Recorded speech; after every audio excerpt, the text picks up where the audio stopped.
those. No? Well, okay, damn it. I think that's true, is it? It's the second best trait you can have is to recognise that you're one of the people like who can't handle it and just take some time off. And Wampy publicly recognised it yesterday. I'm not going to stream. I'm just going to concentrate on tomorrow's game. And here we go. Let's see how much he helps out Kufdon. And they are going with a pretty good-looking hand for Silence Priest. Yeah, Silence Priest versus Pirate Warrior is a strange matchup because I think a lot of it comes down to how quickly the Silence Priest can get going with the taunting Humongous Razor Leafs and playing cards like Potion of Madness. You're right, this hand looks really strong. One very interesting facet of the Silence Priest is if you stick an Ancient Watcher down, sometimes your opponent decides, I actually have to trade with that. Yeah. And you could not have a Silence, not have a Face of Shambhala, you could not have anything. Just put the 2-drop down that does nothing, and yet your opponent still trades into it. Let's see if Italy smell it out. No, they throw away the Spellbreaker. Okay. So, I mean, I think that's the right thing on average, but I was just curious. It's in this deck for a reason. Why, why is it there? It's the Silence things, but was it there specifically in case they maybe got some research that said that Silence Priest was coming? It'd been an amazing keep if they'd kept it, but they did choose to mulligan it away. Of course, they can always redraw it later. Now, Raven refers to this as American Pirate Warrior. What do you think about that, Neil? Why? Because of the Worgen. Oh, because of the Worgen, sure. Yeah, I can't disagree with that, unfortunately, which would be nice to disagree because it's Raven. But no, I can't disagree with that. It seems that we've only ever seen that really played in the American team in here. Yeah. And obviously the players in their respective streams. Well, yeah, and then a few others since. So the Americans seem to get their first. They were the first to use it, and now others have adapted that. We're going to finish it. And I think Spellbreaker was also one of the things that Team America did first. It's almost guaranteed damage against everything now. You don't see many Holy Novas, you don't see many Fan of Knives, you just don't see much. You do see still in Shaman has all the early removal, but you don't see much Shaman. Right, sure. So it's pretty close to guaranteed damage now, which is something that Pirate Warrior urgently needs, of course. Yeah. And Finland now, Kufdon having a bit of a laugh about this because they've got everything they need. They just need to do it in the right order and be careful. And he's waving there saying hi to his mum. What a lovely young boy. Yeah, he was just having to think really hard. Do you see how his fingers were pressed against his temples there as he communicates to his teammates? Yeah. And they seem to be having good fun with this, of course. Communication, as we've talked to no end about previously, is something that Team Finland know that they do best. They play together through choice all of the time, even without the global games. They host LAN tournaments together, they practice together, they play against each other. These guys are friends with each other. That's what Hearthstone's about, and it's certainly what Hearthstone's about for Team Finland. Yeah, the team spirit helps. If you're in a good mood, like the Greek team, we see it. They were 0-2. They've managed to keep their spirits high, have some fun with it, come what may. Now they're 2-2. Other teams may have given up in that situation. Not given up, but not being able to have so much fun with it, and that sometimes leads to you thinking less clearly. And they're still trying to work out what they want to do here. Complicated turn already for Turner. You almost definitely dropped the N'Zoth's first mate. Do you then have to upgrade it? Do you hold on to the N'Zoth's first mate and just hero power? I think that's way too slow, personally. This seems like a pretty solid start. Yeah, upgrading it means that if you do draw 1-drop next turn, then your Dread Corsair becomes significantly stronger next turn because you can drop it for 2 mana, of course. They've got to see, but the Priest game can go long. Yeah. Because they don't know what they're up against, remember? On the flip side, upgrading an Arcanite Reaper later on into the game, that can just be game-breaking against any late-game class. Exactly, and they're going to treat this like it's going to be a late-game class. Again, little do they know. They're half expecting a potion here to just wipe out their board, Potion of Madness, so they're going to have to play the long game. That's why they're keeping this upgrade. Unfortunately for Kufdon, he actually shuffled away the Potion of Madness in his mulligan. How strong would that be now? Radiant Elemental, Potion of Madness, with the coin and whatever else.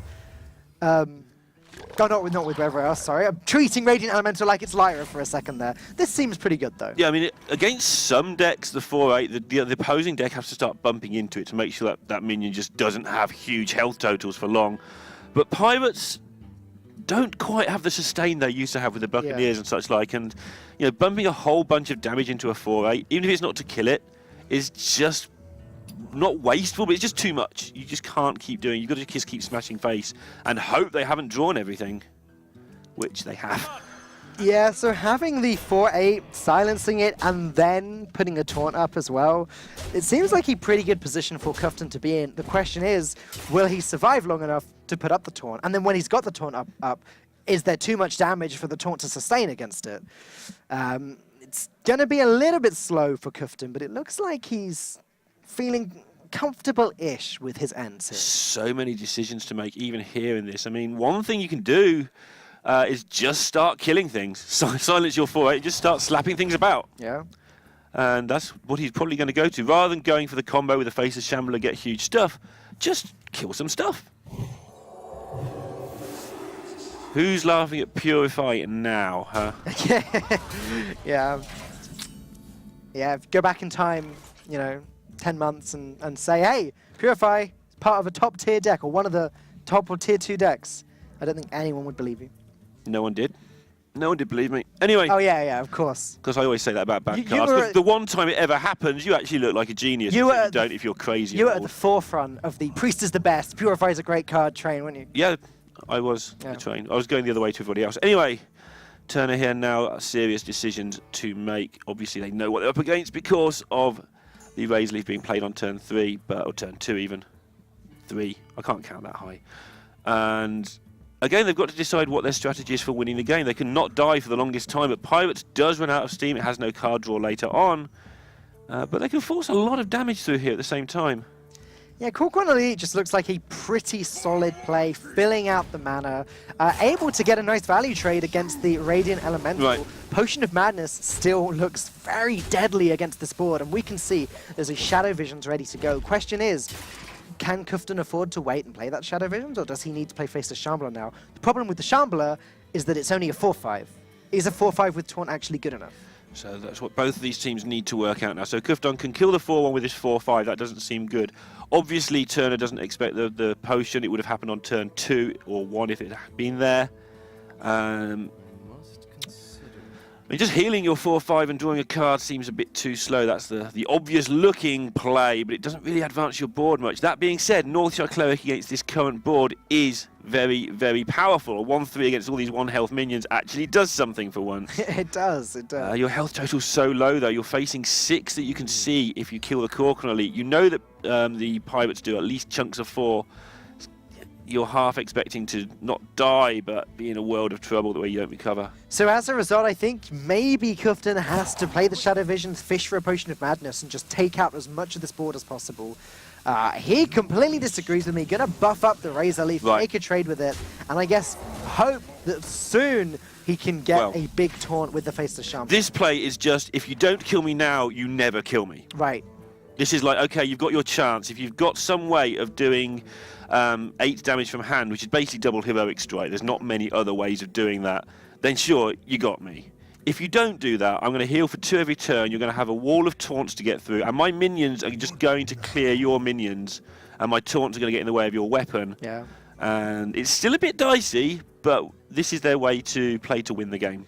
So Turner has a lot to think about here. He doesn't have lethal, so does he need to start considering trading away this humongous Razor Leaf and this Cabal Talon Priest, maybe even the Militia Cleric? He can upgrade his weapon into a Fiery War Axe. That would give him almost a free kill on something. And which way would you go about it? Would you play the Cultist or the Greenskin? Because if you Heroic Strike face now, in the situation where your opponent plays a taunt, then your Mortal Strike will become more powerful. And that seems to be where they're going to go with this. Just to get that damage through in case of the taunt coming down. Gives them an out to win the game in the situation where your opponent has, say, Faceless Shambler in their hand. I like it a lot. Not enough mana for Kufton to play Faceless Shambler and heal as well. So you're right. Mortal Strike is the out. Is it the only out? I don't think it's... No, it's not quite the only out here. I mean, just killing them with all your stuff is another out. It's not going to. You're not going to have a whole bunch of stuff, but you're going to have some stuff. Faceless Shambler is not even going to be very big. So something like Leroy Jenkins would potentially be enough because so Kufton trades away as many of these cheap minions as possible, but then Leroy just comes out, trades away the taunt, and then the weapon will just go face for 3 damage. Yeah, it's looking really, really difficult for Finland here. So Mortal Strike is 1 out, but there are several others. And it depends on how Kufton decides to make this play. Yeah, not sure how you go about this at all here.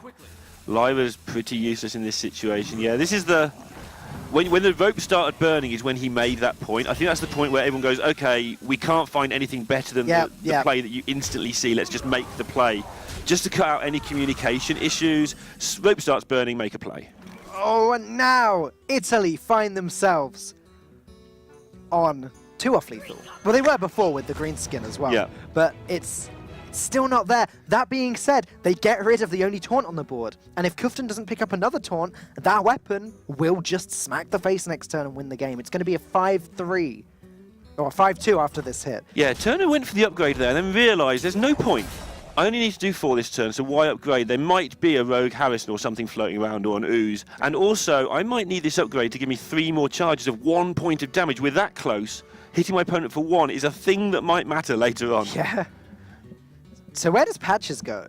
Because I think it could trade with the Razor Leaf. Your weapon still wins the game next turn. Look how confused Kufton looks about that trade. He's thinking, I'm on 3 health. Why? He doesn't... Right, so now he knows what the hand is if he thinks about it. Turner doesn't have the damage on the board to kill me, so whatever's in his hand is lethal somehow. And like I've been saying all along, Finland, they have all been playing this game since about 2014.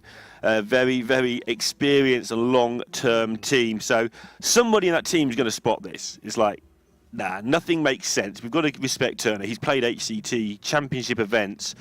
He's not just messing around trading for no reason here. Something's going on, and that something is an upgrade or another buff of some sort at least. Yeah.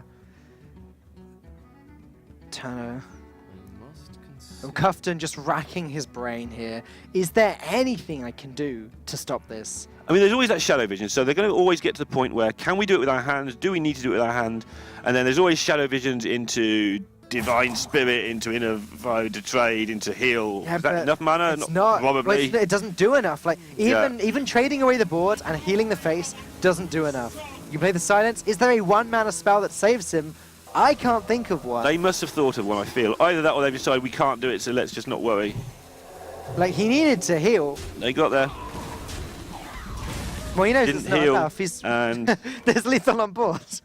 Turner and Italy take a 1-0 lead, and Italy's push, not just here in Hearthstone, starting to sneak back in. Now some of that tech's been dropped. People aren't playing quite so much anti-Paladin. That's a new card in Paladin. Bilefin Tidehunter. It's not one I've seen much of. I've seen a lot of it. I've seen a lot of it, just not in this. But why not? I have seen it, but it's not a build I can tell you much about. And the Tidehunter as well. This looks like it's a very, very all-in. The other Tidehunter. Yeah, sorry, the Murloc Tidehunter, not the Bilefin one, is also not particularly common. This is very all-in, and I imagine this has got a lot of buffs, and I think we're going to see something interesting going on here. Strange thing about the Bilefin Tidehunter is, obviously it itself is a Murloc, but an Ooze is not a Murloc. So there's not as much Murloc synergy there. You still get a 2-mana 2/1 that does affect the other Murlocs. Right. Interacts with War Leader, interacts with Gentle Megasaur, interacts with Tide Cooler, which is another one of the big 1-drops that we're seeing a lot of at the moment.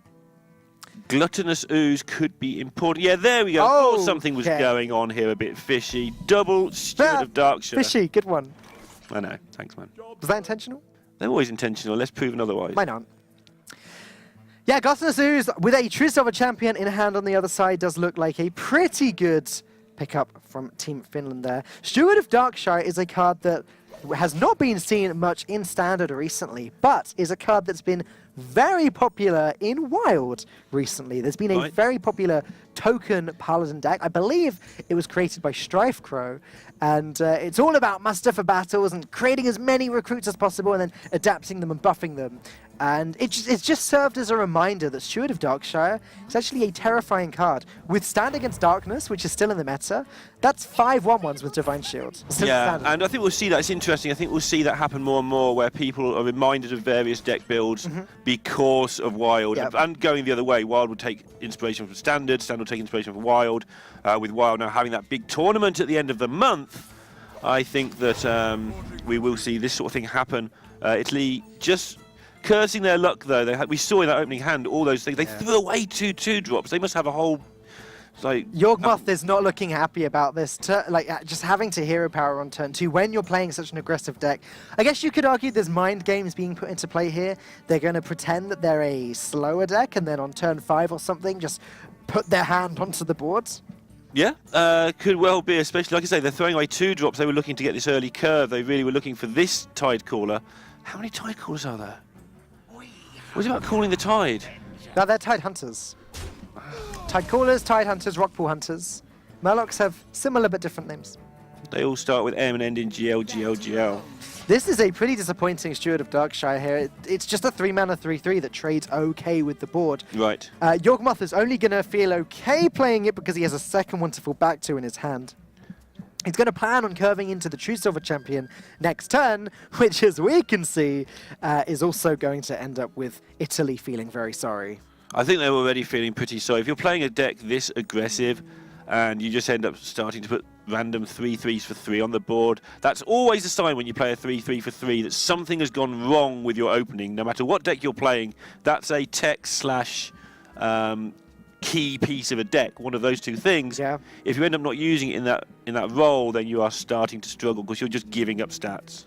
Finja is potentially one of Team Italy's Right. comeback cards, though, as we've said a lot recently, it's just not as good now with the wide spread of Murlocs in the deck. If it summons a Bilefin Tide Hunter, it's just a 2/1 that does nothing. Yeah, the more stuff you put in a Murloc deck, as Murloc-wise, the worse Finja, The Finns, yeah. Finja becomes. But he becomes better for card advantage because in the old combo versions, if they took out your combo pieces after you've used him, he just sat there as a 2/4. Yeah. But the other way around, this guy can be used as card advantage, but yeah, they're not very good cards. Speaking of the Bilefin Tide Hunter there it is. And it has very obvious synergy with Steward of Darkshire. You actually summon a 2/1 and a 1/1 with Taunt that both have Divine Shield. Yeah. I was just thinking at this stage of the game, that's fine on the early turns, but at this point of the game, you're sort of thinking, yeah, great. It's not great against Mage. It's okay if it allows your minions to survive a Flame Strike once, but then what? You've got a 2/1 and a 1/1. I mean, you'd fancy this deck's chances against something like Aggro Druid, where we've all got a bunch of little guys, but mine have got Divine Shield and yours haven't. Right. That feels good. But beyond that, we've got Consecration for Living Mana. I would imagine they wanted to run this into Aggro Druid. Move quickly. Okay, well, that True Silver Champion's going to come down, and as mentioned previously, oh, look at Janetsky, look at that little laugh there. Yeah, he knows roughly what's going on. He's seen the Steward, he's seen no things to go with it. He doesn't know exactly what's happening, but he knows that Yawgmoth is in just trouble because he's just not seeing aggressive plays. Yawgmoth is desperately trying to use his resources. He's desperately trying to use all of his available mana. And yeah, Janetsky's it's just all falling nicely for him. Meanwhile, Yawgmoth gave a little bit of a nod there, like, yeah, this game is not going well. I almost expected that. Yeah, sometimes it just keeps on rolling when it goes wrong. All right, so not over yet. They are going to be able to get some card advantage out of Finja, but the Mage is into the turns that Raven likes to say about the turns when you don't do much as the Mage, where you don't have any middle game. Yeah. But because Finland haven't had to do anything all game, they've just got a hand of 3 and 2s, and 3s and 2s add up to 5 and 6 pretty well. They do, eventually, yeah.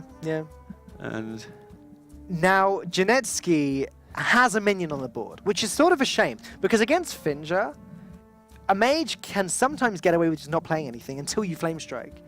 But now he can't, unless he wants to Fireball or Frostbolt his own Gluttonous Ooze. Right. Which something tells me he's not going to want to do. He may just have to accept that Finja is going to get its value next turn.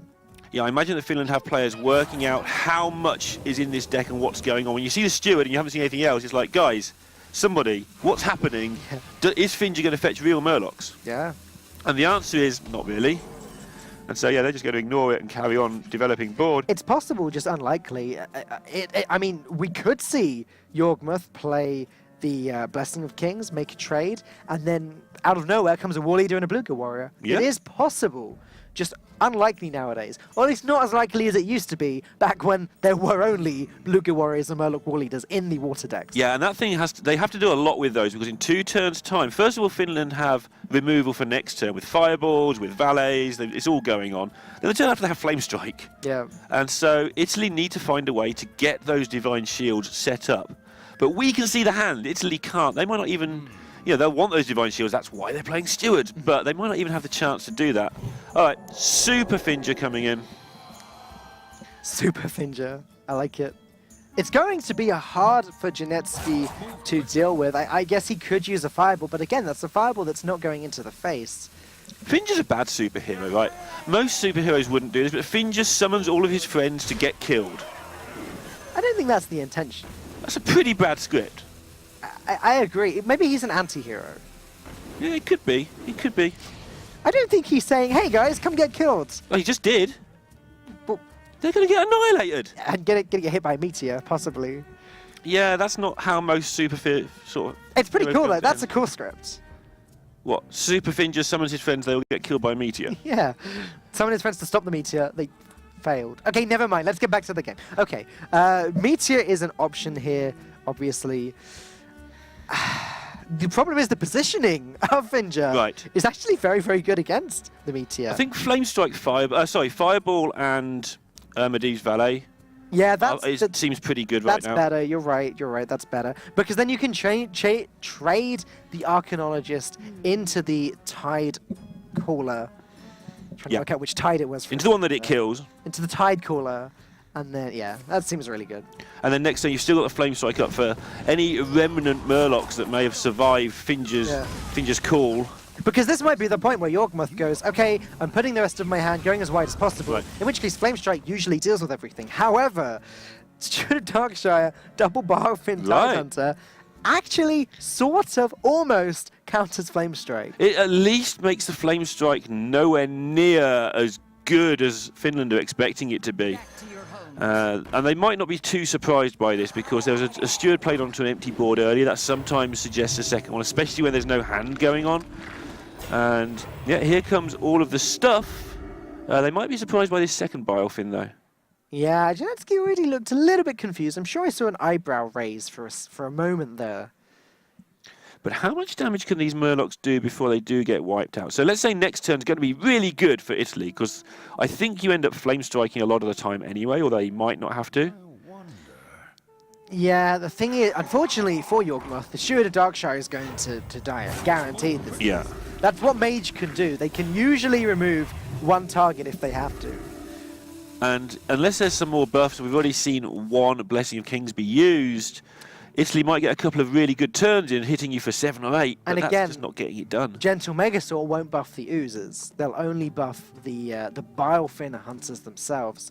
That's okay. That's okay. Buffing a couple of 2-1s with Divine Shields, maybe make them 5-1s, maybe make them 3-2s with Divine Shield, or maybe give them spores so that they summon plants when they die. But Which it's get not... Divine Shields, except they don't. Yeah, they won't because the shield will be dead. But it's not quite good enough. I don't see how Yorkmoth comes back here.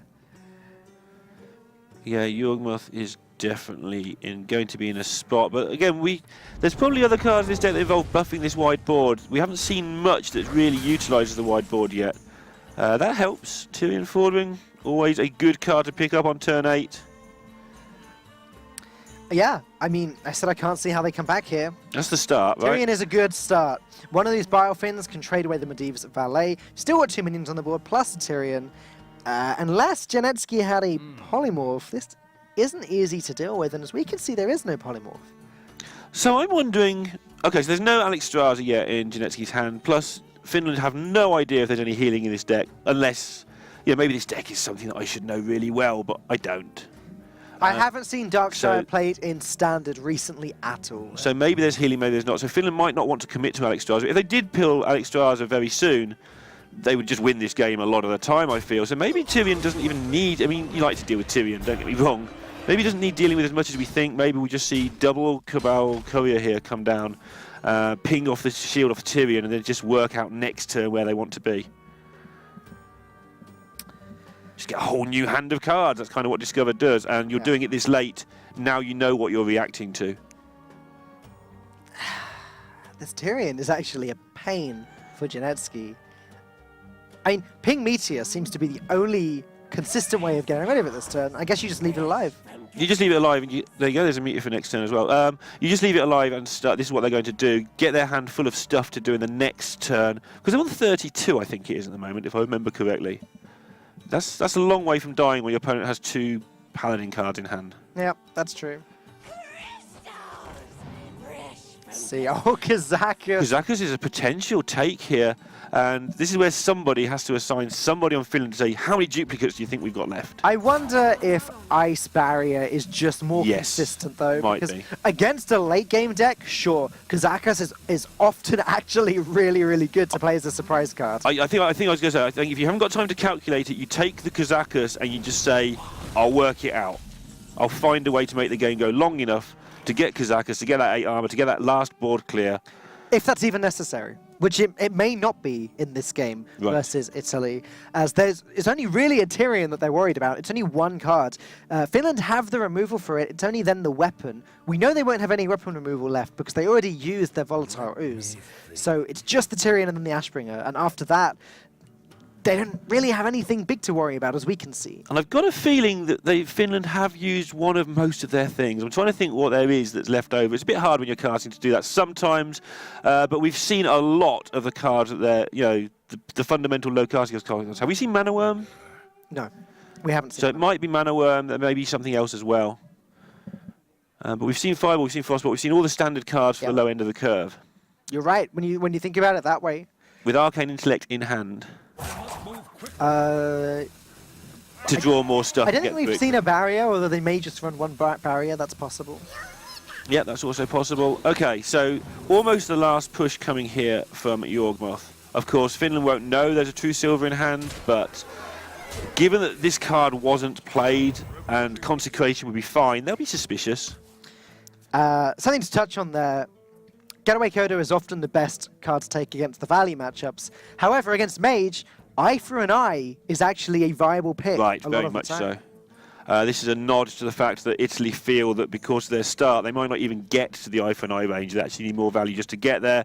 Obviously, a double Tyrion is good, and they're hoping that Tyrion doesn't get killed this turn, so they can suicide everything that doesn't matter and just put Getaway Kodo down and hope Polymorph doesn't happen. It's so hard to make that play without it being really obvious, though, because if Yawgmoth does that, he sort of needs to do that and not hero power that turn. Yeah, but so there's obvious and there's what you're going to do. Sometimes it just goes, even if it's face up, it's like, this is a Getaway Kodo, I have a Tyrion, do you have Polymorph? And if the answer is no, you've still got to kill the Tyrion. Okay. Or maybe you haven't. But, yeah. But it's still a problem you have to deal with.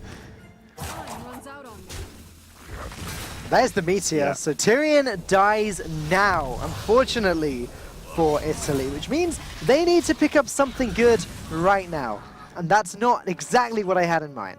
No, although of course Tyrion does leave behind his Ashbringer, which is going to be hammering away at that health total, but it just seems to feel like Janetski's going to be in a really good spot. He's got healing in hand of all things for a mage. So we got 15 health in 3 turns, plus another 8 over the following 2 turns. That's okay, but then there's Ice Block, and then there's healing, and then there's Frostbolts to freeze the face as well. So as nice a plan as it is, it's not going to fall into place that easily. Exactly. Mana Worm picked up, by the way. Kazakus is still green instead of yellow, which means that Kazakus is still not there, and we didn't think of something. But it's probably that ice barrier. Yeah, that's true. Hopefully. Wouldn't it be nice to be right? It'd be nice. I've never tried it. It'd be nice if Ice Barrier gets picked up and it starts glowing yellow. Would it? I'd feel good about it. Cool. Anyway. Let's do it for Dan and for Italy. Dan's native homeland country. I mean, I'm British. Just got a little bit of blood in me. Britalian. Sure. I'll take it. Okay, so just tidying up now, developing their board, doing all the obvious things that you do in Hearthstone fundamentally. Rolls the Doppelgangster, which is the card I always get in this deck. Is it? Yeah. Oh, I thought you'd get Bomb Squad. No, I don't need to do that to lose. Well, it looks like it doesn't matter for Janetsky. He's probably completely happy about this Doppelgangster here, because in a different situation, if he got the Doppelgangster, maybe he'd lose as a result. But he's so secure here. It's like, great, I'll take my bad Firelands Portal now. I'll save the good one for later on. Yeah, sure, I'll go with that. Okay. Doesn't quite work that way, but, you know. This is really looking bad for Yorgmoth now. Obviously, that Getaway Kodo. You pointed out at the time that you may end up just getting something bad from it, and when you draw all your late game at the start of the game, the inverse happens later on. That's just how having things works. And now Italy are on the defensive with their aggressive deck. They've used their stewards, And they probably have a whole bunch of 2/1s that don't do much to come against Mage, who can just ping them off at will. And Tinnitus, not a card that you commonly see in Discover Mage. We've seen some pretty weird text in this deck today. Me and Raven saw a what's the card called? Mana Bind in the Discover Mage earlier. And now this is looking just much more reminiscent of a Freeze Mage. Obviously, Cabal Courier, though, and Mana Worm throws us off a little bit. Right, it's interesting. Mage is all over the place again. As people are trying to add some consistency into the Discover Mage. I think everyone's aware that Discover Mage is good, but even the defenders of it will admit that sometimes it's a bit inconsistent, I feel. So everybody's scrambling to get that little last push to make the deck even better. Like everyone always does. We're a month into a meta and people are still developing and refining decks. Yeah, multiple decks. There are so many tools now available. As Yorgmuth decides... No. And that has a filter through effect, so a lot of the time you're healing for not much. And the cards are kind of mediocre from Ivory Knight as well a lot of the time. Well, there's Dino Size, which can be relevant in some hysterical ways. But it looks like it's not going to be a heavy control paladin from Wompy here, as we see Murloc Tidecaller and Murloc Warleader both in hand. Curator could well be present, though, along with the Stampeding Kodo. Seems very likely. For Italy, it is going to be Discover Mage. I haven't seen Ice Barrier in any version of Secret Mage. It could be Freeze Mage still. It could still be Freeze Mage, indeed. As Medivh's Valet has almost come in as the replacement for Ice Lance ever since Journey to Ungoro. It's not quite the 4 damage, 0 mana powerhouse that it could be in the past with Thaurissan, but it's 6 extra damage in the deck. It's even more than that as well, because if he comes down turn 2 sometimes, well, not turn 2, but he comes down turn 4 a lot, sneaky 2 damage here and there can add up at the end of the game in freeze. Hello, Sorcerer's Apprentice. It is a Discover Mage, but again, for the 3rd time in a row today, it's a Discover Mage with some very different text to what we've been used to in the last few weeks. Very interesting, because Sorcerer's Apprentice is played in probably 2/3 even of Secret Mages. It is just not that great a card, somehow, in this environment. And yet, when we've seen Tempo Mage in the past, Sorcerer's Apprentice was like a must-kill minion. Yeah, right. We were talking about the power of the deck earlier, as we saw Ginger playing Sorcerer's Apprentice in Secret Mage, and the amount of work that it got done, just on turn 4, like with Primordial Glyph and Counterspell and Mirror Image, all coming together on one turn. The card is powerful, and again, mentioning Primordial Glyph, if you've got Sorcerer's Apprentice on the board on turn 2, you play Glyph on turn 3, you're actually able to play a spell which costs more mana than what turn you're currently on, just because of how it works with both cards getting the synergy with the Apprentice. It's crazy combo. Talking of crazy, this hand from Finland is not all in, but they can do a heck of a lot with this hand. Yeah, and there's no way at the moment for Italy to clear the 1-2. Yeah, and you just don't want to throw out a Sorcerer's Apprentice knowing that she's going to just die, but if you don't, when do you play her? Like, you want to just stem off the aggression from this deck, and Sorcerer's Apprentice, I think the option may have been just to play Valet and just not have the ability function, because a 2/3 is better than a 3/2 by a margin in this spot. Yeah, that being said, Medivh's Valet seems to be more important for Discover Mage generally than the Sorcerer's Apprentice, and therefore, I guess the thinking is, if I have to sacrifice one of these cards without getting the effect, I guess I'm sacrificing Sorcerer's Apprentice. Yeah, this isn't obvious either, by the way. So if you play the Eldar Peacekeeper, you don't kill the Sorcerer's Apprentice, but your Murloc lives. You also leave up the Apprentice for bad 4-drop things to happen. But how many are there? There's Fireball, Polymorph's just not even a consideration. There's not many. If you play the War Leader, which is the natural play and the one I suspect we'll see, then your guy doesn't live. Yeah, and again, that may be something that Innovant was thinking about when he went with the Sorcerer's Apprentice over the Medivh's Valet. Right. Obviously, a 3/2 trades better against a 4/3 than a 2/3 does. Yeah, he'd have been scared of Hydrologist, which is why they'd have thought for so long. Just Hydrologist trade, we just lose everything. Okay, discovering some stuff. So, Volcanic Potion. Probably the best pick here by a little ways. Cruel isn't going to do anything. It's a 9-mana 7/9. Temple Enforcer could be okay. It could make up for this deck's kind of lack of mid to late game. However, Volcanic Potion, you've seen there's 2 early Murlocs on the board already. Volcanic Potion is a good card for dealing with early Murlocs. Yeah, I feel that Volcanic Potion will be the pick that they make, and I feel that it's not a mistake, and I feel that it's the wrong pick. So I think they'll think this deck is probably a little bit more Murloc heavy than we can see. So you like the Temple Enforcer? I think I like the 6-drop here for later on, but Volcanic Potion, I think, is the thing you should take, given what Italy have seen here. Yeah, I agree with you.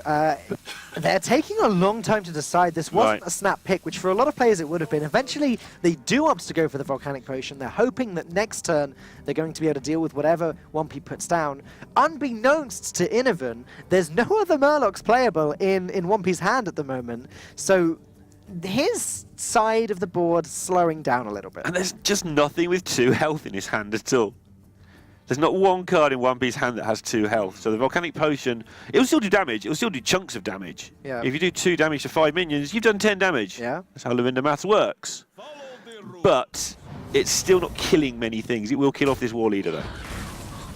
And it doesn't look like Italy have much choice. Cabal Courier is an option to play this turn. I guess you could play that, let the Outdoor Peacekeeper trade into it, and then Volcanic Potion away the board next turn. However, there is this looming threat of the Gentle Megasaur, and even if that only hits Murloc War Leader, it's still a very strong card. Makes you wonder if they could have played this differently, like Valet sitting hand doing nothing. But as soon as they draw a secret, that Valet will become incredibly powerful. Yeah, and that's what they're going to be banking on at the moment. Cabal Courier comes down, as we mentioned before.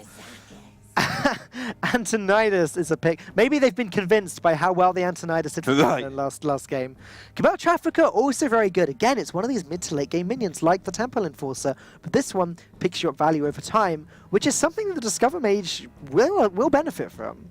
Whenever someone plays Trafficker against you in Discover Mage, your instinct is, oh my god, what do I do? Yeah. Whether they've got the time to get there is going to be how they're working it out.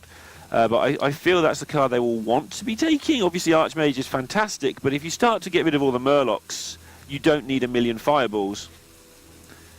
Yeah, they go with the Trafficker. They feel that this is just going to be better to occupy the board. And the Demons are pretty good over... You get 1, because it dies that turn. I like it. You don't really think that you'll need the extra damage from the Antonidas, right. Nor are you guaranteed to actually get the extra Fireballs. Yeah, okay, you can pick up a Glyph at some point, but you probably want to play that straight away. You're not playing a deck where you can afford to hold on to the Primordial Glyph until it's Antonidas time. Yeah, and again, that Glyph, noticeable by its absence right now, they could do with picking it up soon to try and get a secret as much as anything. Meanwhile, on the other side of the board, a second Murloc War Leader has been picked up. But 1P's going to be a little bit greedy here by the looks of things. He's considering playing the Outdoor Peacekeeper, trading into the 1-2, and just dominating the board at this early stage in the game. Yeah, his plan is going to be, if he goes with that route, because of the Finger, is to get Finger to kill something, pull a load of stuff out, and then drop the Megasaur on the same turn, and the stuff you pull out will just be automatically, completely and utterly ridiculous at that point. So yeah, it looks like he is going to go for the Outdoor Peacekeeper, trading in the other Outdoor Peacekeeper. This plays right into the Volcanic Potion, which we know that Innovan's got. 1P isn't expecting it. That being said, it's not an uncommon card for Discover Mage anyway, Volcanic Potion. Now this turn, Volcanic Potion and Ping will deal with everything. Innovan may decide he needs to be a little bit more proactive on this board, but I don't think so. I think this is too clean. Yeah, it's too clean, and even though it deals with Wampy's board, Wampy not surprised, and it's a whole turn gone. Wampy can now just put things back on the board, depending how he wants to do it. Imagine we'll just look at that. Yeah, Insta-Finger. That's like the fastest turn you've ever seen in the Hearthstone Global games. It probably is. Yeah, I didn't recognise a turn without the rope. Okay, Ice Barrier. So Cabal Trafficker is probably quite tempting. If there was no way of Finger getting rid of it, then that would be great. Though we can see there is Sunkeeper Tarim ready to go and make for a very nice Also, we'll be scared of Blessing of Kings as well, which they were playing themselves. And when you play a card yourself, for some reason, no matter how much you try and be logical, you're more scared of it than if you don't play that card yourself. Yeah, I don't think you expect an equality. You're right, Blessing of Kings, Sunkeeper Tarim. I think they're the only two. Oh, and True Silver Champion would also allow for... Sure, yeah, there's plenty of ways for Paladin to do before it turns out. On the other hand, there's the other point of view, which is, how desperate are we? And the answer at the moment is not that desperate. Yeah, Mage is doing fine. 27 health with an Ice Barrier in hand. Perfectly acceptable position to be in. Very soon, Medivh's going to come down, and that will dominate the board. It's just going to be a case of, can I clear away this board of Murlocs, which, thanks to Primordial Glyph, you probably can. It's the unlicensed apothecary. I can't say that word. I've been teased through it before. The unlicensed apothecary there to cause Innovan some damage, depending on how he plays it. Maybe you don't want to play that and then play the ATS. Seems wrong.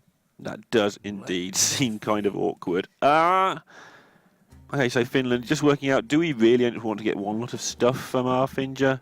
And the problem is if you do that, you don't get to... Like, if you do the play with the Sunkeeper Tarim, you don't get to use the Megasaurs this turn, and you're walking into Flame Strike turn or similar, or Flame Strike's turn pretty much specifically, in fairness. Okay. Yeah, I think it's too greedy to hold on to Finja and try and get more than one value. As usual, 2 Murlocs that do nothing. They do nothing, but next turn, War Leader and Megasaur is a really legitimate, massive threat. If they survive until next turn. Firelands Portal doesn't really do enough. Could this be time for Primordial Glyph? How desperate is Innovan to get rid of these cards? I mean, you get rid of one. You can just Ice Barrier and Valet. So you Glyph first, see what you pick up. Volcanic Potion, Cone of Cold. Or Ice Block. There is healing. Well, there is healing in the form of the Ice Barrier. I don't know. I don't think Ice Block's good enough against this deck. Possibly not. It's one of those situations where it's like, great, it buys you one more turn. But they've got Alexstrasza and Firelands in hand. They're not many pieces away from just going, I'm going to keep Ice Blocking forever and start picking up Burn, but this seems a lot better. I like the Volcanic Potion a lot here. And yeah, Medea's Valet nicely dealing with the Rockpool Hunter, leaving 1P with only 1 Murloc. And yeah, he can play Murloc War Leader and Gentle Megasaur. That might have to be the play, but though that's heavily playing into Flame Strike. Again, depending what you adapt into, you can adapt into plants, you can adapt into health, you can adapt into Divine Shield. That's 3 chances to play around Flame Strike there. Okay. 1P taking his time here, considering not playing the Megasaur, though it seems like quite an obvious play. Just checking with his team, is this where we're going? We've played the War Leader now. We've kind of committed. I'm wondering if he was just pretending he had a choice between a Megasaur or a Megasaur to Italy there. Pretending he had the choice between 2 Megasaurs. Just to show that he hasn't got 2 Megasaurs in his hand. Ah, okay, okay. He's like, oh, should I play this card or this card? They're both a Megasaur. Okay, I like it. The mind game, sure, why not? Because that's something Italy might even talk about amongst themselves. I wonder what that second card is. 3-6, 3-7. Forget what I said before about Flame Strike. This has played around Flame Strike. Not that it even matters at the moment. It's actually a really hard board for Innovan to deal with. It is for now. This is one of those boards where sometimes you deal with it by winning the game. Like, at some point you go, okay, it's time to give up. Not yet, because they've got enough stuff, but at some point they may just consider, okay, let's just ignore all this garbage. Yeah, well, that starts with an Alexstrasza, but before then, we're still on turn 8. Medivh the Guardian could come down. How afraid are you? 1 War Leader's already gone, so it's not like you're afraid of that, but obviously we know there's a second Gentle Megasaur there. What can it do? Wind Fury. Yeah, exactly. Wind Fury is an extra 6 damage on the board, so that's, what's 21 total? Extra attack would also be an extra 6 damage, so that's also 21 total. I don't think there's any way that 1P wins this turn, so I quite like just playing Medivh from Innovan there.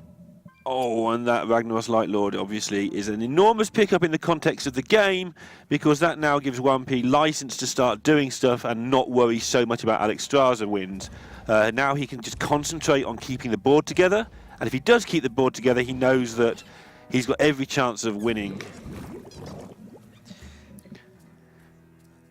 Okay, holding the second Gentle Megasaur there. 1P is ready to just go for it, it looks like. See what they get. Wind Fury looks pretty good. Granted, it's not as good as it is on Vicious Fledgling, which we experienced earlier, but still... Vicious Fledgling. Still pretty good. Putting Innovan down to 12 health if he chooses to. Consecration and Trade is another option. Yeah, I think that's the better option, because why let this 7-7 start wreaking havoc when you can get 2 damage in anyway, get rid of this, and you're still representing lethal with these flying Super Murlocs. Now, we were saying something about Innovan just being ready to go ahead and win the game in the next few turns, though Alexstrasza is unplayable now. Play that and he loses. Mana Worm not going to help too much either. Firelands Portal Volcanic Potion might be the play, but I don't... Yeah, that's just about enough if he gets rid of the wall. Yeah, I guess. I mean, yeah, you're right. Yeah. That was very well vocalized, Neil. I agree with the sentiment. Yeah, I speak from my heart. Yeah. I say ugh. There's no pirates here. They're Murlocs. Don't make me say ah. Anyway, lots of options and none of them look good. So you then start to have to default to which is the one where we don't die. What about Polymorph, Volcanic Potion, Frostbolt? Polymorph, yeah, that clears a lot of stuff. You take 8 next turn. You know they're not going to burst you down most of the time. Sure. Firelands Portal Ping the War Leader puts the Valfin Inquisitor down to a 1/6. Which would mean you're just about alive, but this just feels safer. You'd have lost to any burn damage with my play. Well, there was a big taunt on the board for a second there. Yeah, it's not going to last very long in the face of this Kodo. Well, that said, there's actually 3 minions on the board now that all have less than, 2 or less attack. Oh my goodness, they can get Kodo from Hydrologist and then get it onto the Ragnaros. It's going to be so difficult for Italy to actually just ever win. Yeah, what looked like it was going to be a really strong game for Italy. The Gentle Megasaurs and the War Leaders all working together seems to have just completely overpowered Innovan. It does. It's definitely not over. If the Alexstrasza has to trade into the Ragnaros and there's no getaway Kodo, for instance, or the Hydrologist can't kill itself somehow, there's definitely things that can go very weird here. But it does look like, Finland are going to be able to just keep the pressure up. They're going to have enough time to keep pressing that hero power button for one thing. There's that Kodo you were talking about a moment ago. Okay. Do you want to play Repentance at some point going into Alexstrasza? Say, the only way we lose this is if they play Alexstrasza, so we play Repentance going into that turn and ping it off and we win. Okay. They chose not to, but that's something they would have considered rather than the snap pick I was discussing. Right, Valfin Inquisitor trading in to the Youthful Brewmaster twice. Wompy playing completely a control game here, and it looks like it's about to backfire as Innovan has Firelands Portal. He's able to ping away the 3-1 and trade into the 1-1, leaving just Hydrologist alive for Finland. Yeah, and they will get a board. Will this be good? It usually is. That's the point of playing it. That'll do. That's about average, isn't it? Yeah, slightly below, but it'll do. If only I'd read Sottel's stats, I'd have known what average was. Okay. He picks up Stonehill Defense. Wow, what a huge draw. For not quoting anyone specifically, sure, no, of course not. It is a huge draw. Tyrion Fordering now being a huge possibility to come down next turn. Ragnaros Lightlord going to be appearing instead. Wompy putting that there, saying, okay, you've got to deal with this twice, or deal with Hydrologist twice, and then probably deal with Tyrion twice later on as well. I like well. what you and Raven always say, oh, you've probably got to deal with Tyrion. If I play Stonehill Defender, you've got to deal with another, I don't know, just some guy. A 0-7 or something. Another Meshogu Warden? Yeah, I mean, you and Raven are like, just got Pyroblast from Glyphs, and I get, obviously going to get another Tyrion. That's just not my experience of this game. We've seen a lot of pretty poor Stonehill defenders over the last few days, actually. Earlier on today with the Shaman, it was just, the option that was chosen was Veclaw. It's a 7-mana 4/7 that does nothing. Right. I mean, in fairness, with the class bonus, I do meme a bit. With the class bonus and everything, in Paladin in particular, you are likely to get one of the 3 really good legendaries. Yeah. So. Counterspell, worth considering. Mirror Entity, worth considering if you think there's a Tyrion, but that one seems too risky. I like Counterspell here from Italy, though it doesn't seem good. I like Mirror. It's not one of the best options. He likes Mirror as well. Yeah, Mirror just, like you said, that Tyrion defense, but whatever they play, you can mirror it, which means that you're likely to... now you know it's a Kodo, you might wait. A Hydrologist, yeah. Sorry, yeah. Whoa. Why did I just say Kodo randomly? You just really like Kodos. But yeah, you do want to just mirror something big. Well, Innovan now down to 7 health. Consecration would put him down to 5. Something like a Tyrion for Wompy here would be pretty crippling for Italy. But these are Lorinda options. Yeah. These are. I'm used to these options. In fact, these are probably even worse than usual. I don't think I've ever had anything quite this horrific.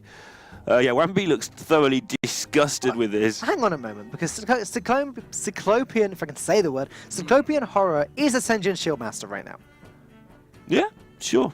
I mean, they can play it this turn as well. But Gonna go with the Tentacle, though.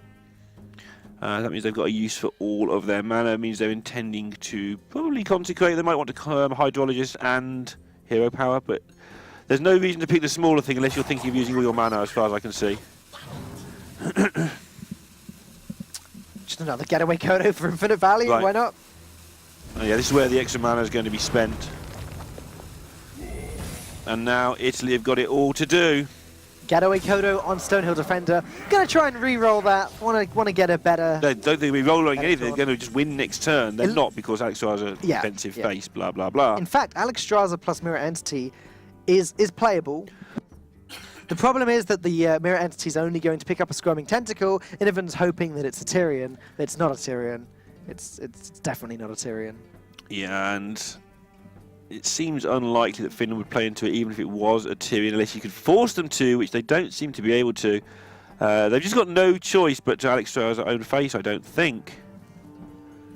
Because they're on 5, and they've got no way of stopping 5 from being done. I guess you can play the Archanologist and try and find a block. It would be another option. Yes, that's true. That's how Innoven can stall for at least one extra turn. Gonna go with the Alex Straza, though. At least this contests Ragnar's Light. Right, and then you go for the Archanologist and try and get your block next turn. Feels pretty sad for Innoven because he knows that this Mirror Entity is probably going to pick up a Stonehill Defender. Although at least it's a taunt, I guess. Yeah, Wumpy may just decide if it's Mirror Entity, he doesn't care. Let's have a think. Just go ahead and play the Curator. I mean, I think they play a Stonehill Defender into Curator. You might as well play around all the secrets. Somebody on the team will have spotted that this secret is not part of the deck. It's a card that has appeared from a glyph. It only costs 1 mana. That's the big tell, isn't it? Of course, that as well makes it easier, yeah. Well, when you're playing the game, that's something you look out for. Like sometimes your opponent makes a really fast play, Right. includes multiple spells, and you check like, okay, that cost that much. Was that secret from the deck, or was it? Okay, it costs 1 mana. Okay, sure, it's from Glyph. And they do everything correctly. Okay, Gravestreet Protector, not a premium pick from the Stonehill Defender, but it'll do. Yeah, it's the card you end up with when you get a bad bunch, usually. And now, Wemby they're choosing to trade, by the way, which means he thinks he's in the driving seat.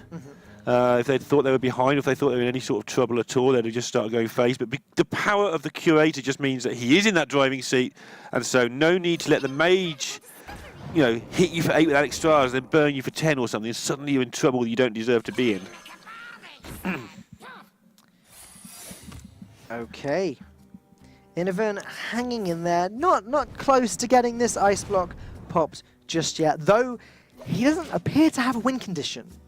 That seems to be the problem. Yeah, but then this deck never does. Although they have run out of glyphs and stuff for a lot. They haven't run out, but they haven't had many stuff left to... Yeah, Medivh's gone. Yeah. Alex Straza's gone. Yeah. There's a Pyroblast, but that deals 1/3 of 1P's health total. Yeah, and I'm just looking at this Tyrion and thinking, how on earth can Italy ever get out of this one now? That Curator is just absolutely backbreaking. It's filled a handful of really good cards, which was going to buy time for this Tyrion at the very worst. Anyway, didn't need to buy the time, just drew it straight away. And I think we may even see Innoven. I don't think we will see him concede, but I think we'll see him look for Discover effects for turn or two, and then he'll probably be dead. Put your faith in the light. Are you sure he won't concede over this? I mean, Discover into something is always in your mind if you're not, you know, why concede? Yeah. No, you're right. There's no reason to. The only reason to is tilt. And that's not actually a reason to. It's just an involuntary reaction. They're clearing this up. I mean... I'll tell you who won't be tilting anymore, and that's Wampi. After, as you mentioned before, Unless he loses. his multiple second place results in the Right. Open Cups, doesn't look like he's going to lose this. He's going to be feeling a little bit better about Hearthstone again right now. Yeah, I'm sure he felt absolutely fine when he woke up this morning. It was just literally I've watched a lot of people when they play Open Cups, and when you get second or when you go out in the semi-finals or something, because of the nature of the points where you've got to win them if you're really seriously going for the HCT points, some of the players do find it a little bit stressful at times, but that's why they actually get to championship events when they win them, because you're supposed to win them. You're supposed to win them. You're supposed to care about winning them as well. Exactly. Primordial Drake going to just put up a little barrier, just preventing the unlicensed apothecary from getting through. Does it matter? I mean, it matters, but I don't know how much. I imagine you go for redemption. My reasoning... Oh, yeah, okay. My reasoning for that is just that it's more card advantage. Repentance was also an option in case there's a card you've forgotten about in there. Yeah, it's very unlikely that Innovan clears either minion on the board anyway now, but if he just about musters the power to get rid of the Drake, he's then got to get rid of it again. Redemption seems like a very strong pick. And muster, of course, only available in Wild, so he's not going to muster up much at all. Oh dear. Oh boy. Well, you know, someone has to say these things. No, and unfortunately, it has to be me. Nobody has to say these things, and it doesn't have to be you. You're never going to convince me. Alright, Sorcerer's Apprentice Fireball taking on a whole bunch of stuff. In fairness, Wampy is running out of things, but it looks like he's going to be able to keep the hate coming for long enough. If we go through mentally like what might be left in Wampy's deck, it's just a bunch of really small Murlocs. Yep. You're absolutely right. Rag's gone. Tyrion's gone. I think both Stonehill defenders are gone. Yeah. Maybe just one. Finger's gone. Finger's gone. And we haven't seen many of the small things. I don't think we've seen a Bluegill Warrior, for example. Right. So you're right. There's very small stuff. So if Innovan could somehow stabilize, prevent all of this incoming damage, stop the Ashbringer, and that's the biggest. Oh, there is another Stonehill. Okay. And that's the biggest thing. It's the Ashbringer. Ashbringer just represents so much damage over time, which a lot of decks aren't capable of just putting a stop to. Yeah, and here we go with that damage. Just punch you in the face, put the block, make you find the damage. It's going to be very difficult. Obviously, keeping that Sorcerer's Apprentice, if they are going to win this game, by the way, it would be in a way where they go Sorcerer's Apprentice into, say, something into something else. Sorcerer's Apprentice, block, pyro you in the face, you put my block, I draw a fireball. Or a second Pyroblast at this I point. realise that's too much mana, but you know, the Sorcerer's Apprentice is key in all the combos that will set up you be able to win in more than one turn. But I think next turn, Innovan probably just plays the Sorcerer's Apprentice, lets the unlicensed Apothecary do its thing. seems reasonable. That's the best way to go out in this position. Only Ice Block lets him survive, but he's not making any progress if he does it. Yeah, I think he's going to do your play here. No, I didn't make my play. That's disappointing. And that's the end of that. And Finally, forget all talk of Jade, though. It's going to be that bad matchup for the Druids. Snowman, he's got a lot to fight for here. He wants this third win for his team in his group. He wants to basically be on the verge of qualifying already. yeah, He wants to win this game. It might not happen. like I say, he's going to have to want a bit longer, I think. Good looking hand, though. He's got decisions to make already with this tricky looking mulligan. Some of the stats say that Finger is a very, very good card to keep in some circumstances as the Druid, and this might be one of those circumstances where you've got the innovating coin already, so you can play Finger on turn 2, hope that Finland don't keep Devolve, which they did not, because why do you want to devolve a load of 1/1s into 1/1s? And just go for it with Finger and see what happens. As correctly predicted, Innovate and Finger kept by Snowman. That seems to be his win condition, already acknowledged. Firefly being picked up turn 1, that's pretty convenient. Or he could just go ahead and play the Hungry Crab.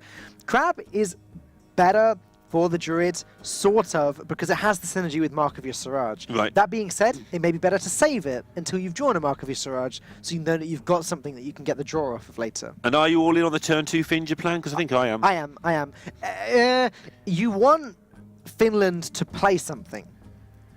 If they don't even just totem up on turn 2, then suddenly the Finger plan is a little bit worse, because If Ursi just never plays anything, then Finja never summons any Murlocs. So are they going to be Finland or are they going to be Fingerland? Let's see if they press that button or if they actually just Jade Claws. But that would still summon a minion. And then they'd be Fingerland, like this. I see, the Jade Claws as well, yeah. Very, very good for Snowman. Now he can coin, innovate, Finja, and have something that's traded into. Worked out perfectly. We'll just have to see if it continues to work out perfectly. Of course, Token Druid is one of the decks where Finja works particularly well, as Bluegill Warriors and Murloc War Leaders are the only other Murlocs. Right, they're using the old package that people grew to love back when Rogue was doing it, maybe. And you I love was it. going to say 6 months ago, it's more like 6 weeks ago. Other people grew to loathe it. Yeah, very much so. I know you did. I've always loved Finja. I don't think it's the strongest it's ever been right now. However, in this position, it does look like a powerhouse. Snowman's smiling there. This could be the card that carries him and Italy into the ace match. Interesting to see how Finland even try and deal with this. If they had last turn just pressed the hero power, this turn they would at least be able to play the taunt and get in the way of the Finja and make things a little bit awkward, although Savage Roar would still sort it. But this time around, they have no outs other than to just, yeah, hit you for one and shut our eyes and hope it goes away. Oh my goodness, what a draw from Snowman there as well. He's able to dump his hand, play the Hungry Crab, play the Flame Elemental, trade Finja in, and then buff up everything. It's even kind of strong against a Lightning Storm. Yeah, they're going to want to play this Mark of the Lotus because, like you say, they're going to be a little bit worried about Lightning Storm. Because if this lot gets wiped out, you end up in a mess. And they do get the ideal pickup there, I think. That's what we're used to with Finja. That's what Finja does. The question is, does he trade this? He may feel as though he has to, because it's a way of playing around Lightning Storm. It prevents Finja and the War Leader from being under as much threat. I mean, if your opponent can't kill Finja, because you buffed it up with Mark the Lotus, you buffed it up with the War Leader, there we go. Of course, the Hungry Crab also eats up the Bluegill Warrior. And your opponent can't play anything because Finja will fetch more stuff. What did your opponent actually do? Not a great deal. They're just going to eat a whole bunch of damage.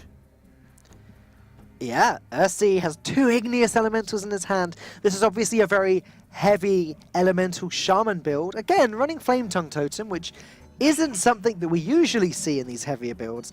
But unfortunately, Igneous Elemental, as we've seen a lot in Quest Rogue recently, its 2/3 body isn't really worth much. I mean, this whole hand at this exact moment isn't worth a great deal. But depending on how much healing there is in this deck, and it looks like it could be a lot from the hand we can see, even though this feels like it's all over, and I don't think it is quite. No. It's a shame that Snowman's hand is so difficult here. Savage Roar has to be the obvious play. When are you guaranteed again to get 8 extra damage from the Savage Roar? Puts Ursi down to 6. Druid of the Claw in hand, Swipe in hand. Finland has to heal, and if they're healing, they're not doing much else.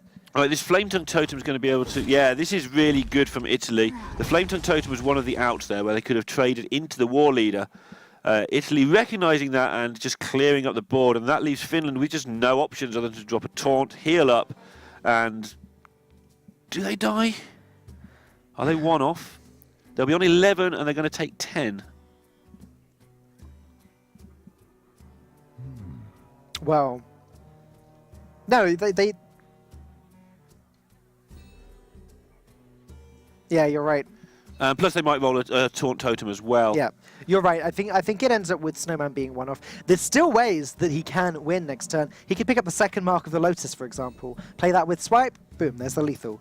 There are things that Snowman can do.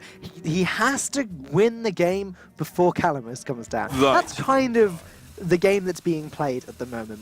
Yeah, Finland here taking so long because they're trying to work out what do we do. So what's our top of our deck? Well, there's quite a few removal spells in our deck. If this 4/4 can even injure this crab here, maybe they can pick up removal. It is lethal because swiping the minion deals 4 damage to it and 1 to the face, and then the minions pick it up. I knew I was missing something there. I could feel it wasn't quite right. I was looking at the Druid of the Claw all along, so that's my excuse, and I'm sticking to it. 2-2, Italy taking it down. making it look easy with that token druid, but trust me, that is not an easy Oh, no. matchup if you don't play turn 2 Finja. We just spent about 5 minutes claiming the matchup was very, very hard for the Druid, but as you said, Finja, Innovate, Coin, oh, well, not in that order, Innovate, Coin, Finja on turn 2 into Bluegill and War Leader. Big board, then the Mark of the Lotus as well made the board even bigger. It's one of those games that Token Druid can do against any deck where they've just created a huge board by turn 4 and their opponent, even if it's got board clears, just isn't able to play them yet. Yeah, Caster forgetting the one swipe there. Saved by Dan, but hey. 2-2, we go into the ace match, which means that the players that played earlier will get to add an extra deck to their collection, which means they've got 2 to choose from again. Right. And we're going to see Hunter versus Warlock. That time old what? Hey? Hunter versus Warlock. Second Warlock of the day. This is surprising. Just to explain that a little bit further, the ace player for each team plays a second time if the series goes to the 5th in the best out of 5. So the ace player will have picked 2 decks to represent them earlier, and then the decks that they've got for the ace match is the deck that they didn't play earlier, or the 9th deck that hasn't already been represented by one of the other players. So that's the choice that they had. Hunter and Warlock. Now, Warlock often appears in the ace decks, as we said, right at the start of the series, because the players don't expect to always get to the ace match, and so they just shove Warlock in there because it probably won't be relevant. However, Warlock is relevant, very relevant here, as Innovan comes back, and he's going to play it. Yeah, just to plug in one more time, Innovan will be in the Spring Championships later in the month. He picked up 25 HCT points. That was good for top 47. Also, Janetsky will be in that event as well. He picked up 26 HCT points. So if you're enjoying this matchup, you can follow those 2 guys later in the month on this channel at the HCT European Spring Playoffs. Yep, some of the best players in the world for both Finland and Italy. I know there's a lot of national pride for these guys on both sides. Finland, with their huge community, the lands, the training, the players, the Finnish players that aren't competing in the global games, they want Finland to do well. They really want to put Finland on the Hearthstone map. Italy, very, very similar. These guys all play for the same team. They're the biggest esports team in Italy, and chances are the Italian players, they all know who this team is. Several of these guys stream in Italian as well, and you tend to get that with the countries where the top players stream in their own language. Very, very community-based. They want to see the people that speak their language doing very well. Yeah, and again, Finland, the community knows so well because they've been around for so long as established players. A lot of them made their names at events like Assembly back in the day as well, when that was a pretty big event for a while. And Italy just starting to get HCT players. As see a pretty good zoo hand, and pretty good zoo hands traditionally do okay against Hunter, but Hunter is capable of setting up taunts and awkward situations with hyenas at the moment. Yeah, the other problem with Hunter is that they have a hero power that interacts pretty well against the Warlock hero power. Right. Every time the Warlock taps, takes some damage, draws a card, the Hunter hits that button, deals 2 more damage to the Warlock, and so on the game goes, halving the speed in which it takes the Hunter to wipe out the Warlock. So really, Innovan's not going to be wanting to use this hero power. That being said, the Flame Imps that he's kept also help speed up the Hunter's win condition. Yeah, back in the day, people started cutting Flame Imps from this deck because of the Hunter was so dominant. But now, actually, 3-2's a decent shape against a lot of Hunter minions. You get a lot of 1-1s, and you need to be able to challenge that hyena a lot of the time as well. Ooh, Knife Juggler, I think, makes this a little bit easier for Innovan here. I was wondering if you wanted to just play 1 Flame Imp and hold the coin for Councilman next turn. Now I'm thinking it's probably double Flame Imp and save Knife Juggler for next turn. Or if he wants to be greedy, he could coin out the Knife Juggler, wait, and play double Flame Imp next turn. Although I think that's a little bit too greedy. Yeah, it's a difficult decision to make because of basically Direwolf Alpha would just kill off the Juggler and off you go. Yeah. He's going to play both Flame Imps by the look of it. Yep. Yeah, you're right. Direwolf Alpha would have been a huge punish. It's still pretty horrible if there is a Direwolf. Crackling Razormaw also would be a pretty horrible card in this position. Poisonous or attack, or even really Death Rattle, summon the plants would be bad. In a format where there's a lot of 1-1s, 1-2s and 1-3s now, Flame Imp is suddenly a lot better than it used to be. Yeah. Direwolf Alpha, you called it. It had just appeared from the Jeweled Macaw as if answering your call.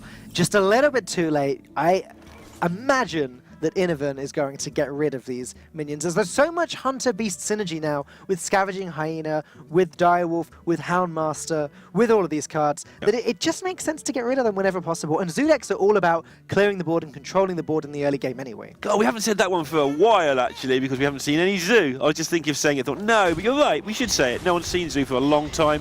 Clearing up, they're going to be very, very scared of Unleash the Hounds here, but that is not in Finland's hand, and this puts Italy in a really, really good spot going forward with his curve looking fantastic. They will know there's no Unleash the Hounds. I think it would need to be played if that was the case, if they had it.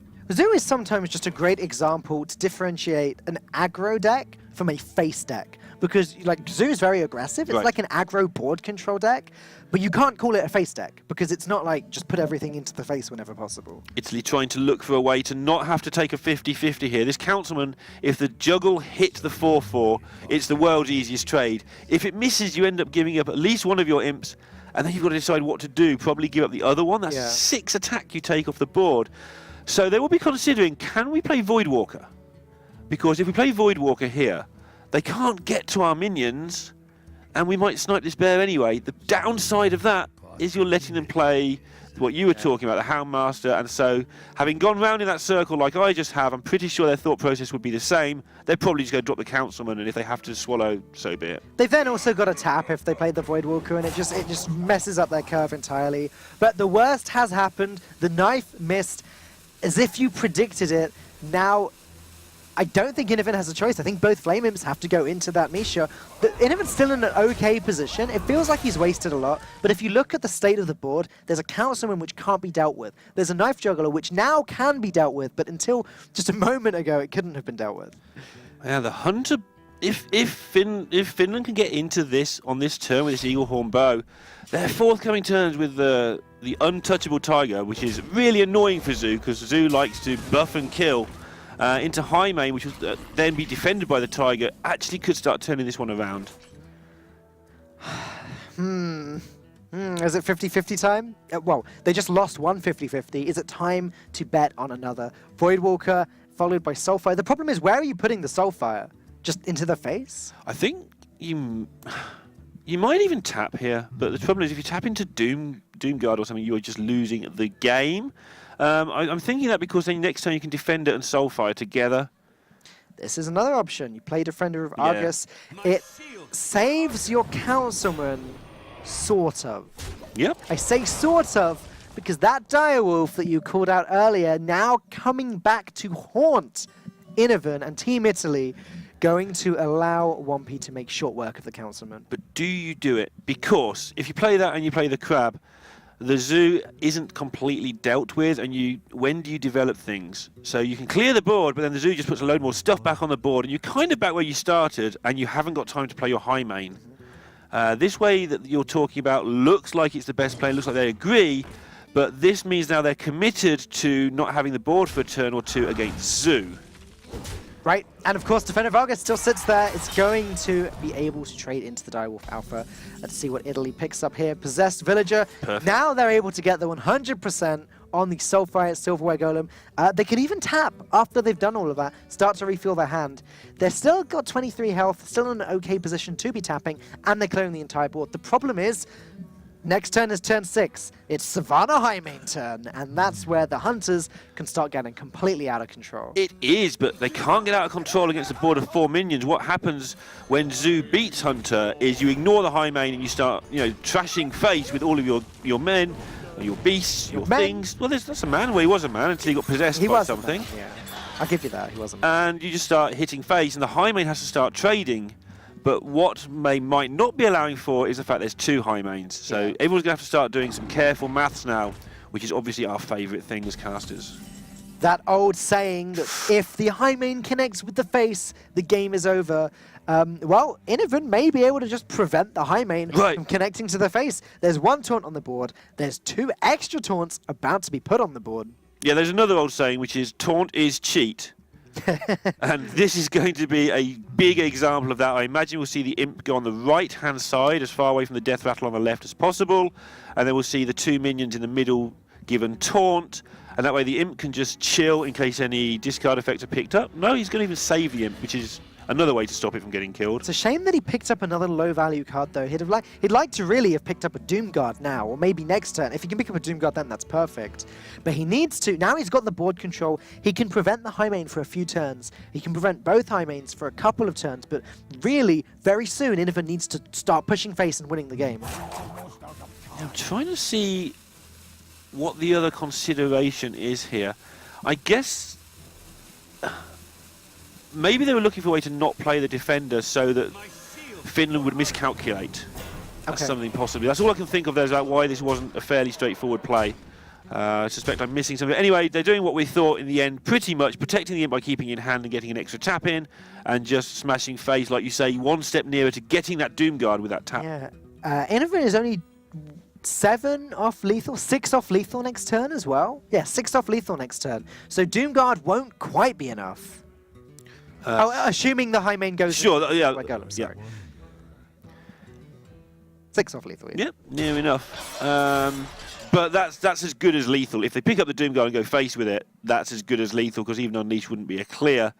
If they don't pick up something that's going to do a bunch of damage, it's when it gets interesting, because they haven't seen Unleash the Hounds. They knew there wasn't one on turn 3, but now on turn 7. Next turn is obviously turn 8, and then you have to start factoring actually Unleash the Hounds a lot of damage.